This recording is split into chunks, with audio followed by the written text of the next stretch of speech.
It's called the Dirty Dozen. The IRS puts together a list every tax season of the previous year's top scams. This is the survey that people get when they scan the QR codes on these flyers posted from Imperial Beach all the way to Coronado. And right behind me, an unusual sight at Del Mar Beach, there are no surfers or swimmers deep in the water today. That's because lifeguards have closed down this beach for the next 48 hours after the man was bit this morning. I can still smell the smoke and ash in the air from when this house caught on fire at 1:30 in the morning. Especially in a busy parking lot like this, you have probably spent time circling, looking for a spot, even stuck in a traffic jam. And so to help with that congestion, the city is planning on charging for at least some parking spots. As you can hear, this is just on the trolley. I am so excited to see what's going to be going on inside. I'm also here with Puya, a lifelong San Diegan and soccer fan. But despite negotiations, he made it clear today there is no stopping the tariffs. So many people in this neighborhood have told us that cars will speed down Appleton Street, trying to get onto Genesee right here. Hundreds of people are out here today marching for women's rights, but this year in particular, it's going beyond that. This app has helped nearly 1 million people cross into the U.S. legally. This is Firearms Unknown on Oceanside Boulevard. Early this morning, a car backed up from the parking lot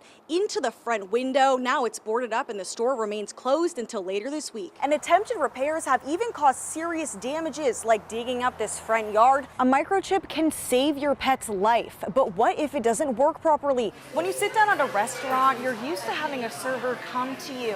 But at the Pacific Beach Broken Yoke, a robot is doing that.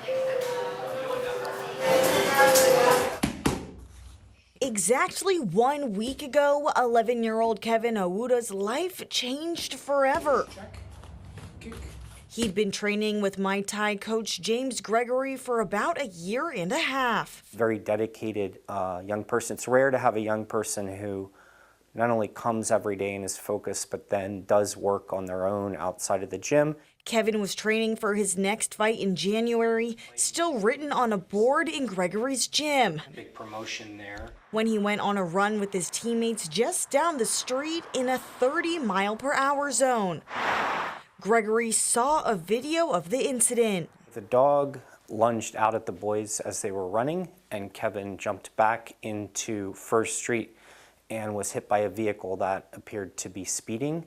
Gregory says Kevin underwent emergency brain surgery and was put on life support. At that point, a week ago, we were told Kevin would not make it more than 24 to 48 hours. More than 150 hours later, Kevin is still here, but Gregory says he has been declared brain dead. It's his heart that keeps Kevin's family and friends praying for a medical miracle. While it might be rare, Kevin's heart has never stopped beating.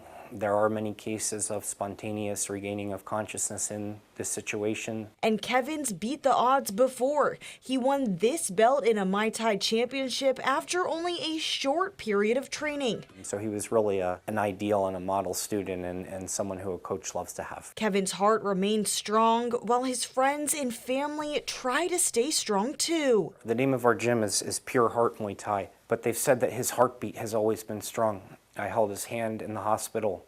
It's warm. It almost felt like he was grabbing my hand from how strong his pulse was. A GoFundMe has been set up for Kevin and his family. You can find it at CBS8.com.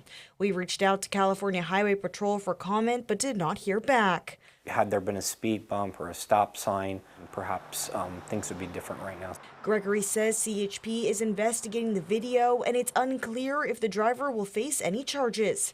Alex Lai, CBS 8.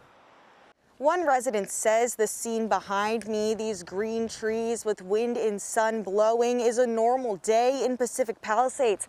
But the reality is across the street, devastation sweeping across neighborhoods and businesses. Trying to clean up what's left is Jeff Ridgway. He stayed in the apartment he manages on Haverford Avenue, watching as his neighborhood was destroyed. My tenants left, which was good. I stayed, but I always knew I had a way to get out. I would not endanger my dog, Abby. He helped put out part of his building in a tree that was on fire, using buckets of water from the pool and a hose. And there was 4 houses between us and the flames, then there was 3. And it was like, okay, this is time because this isn't stopping. And the firemen got here right then and was able to put out that lead flame and save that building, which saved us. There's a few broken windows and layers of soot, but his blue apartment complex is one of few still standing. When people come back, they're going to find their apartments filled with soot just from every little nook and cranny. And Ridgway is one of few people still in the area. His water came back, but he has no power or gas. I'm on an island. I don't have any phone service because my phone died, and then I'm trying to get it restarted. He hasn't even been able to contact his family. And everything that's going on in the world I don't know about because I just haven't had any information.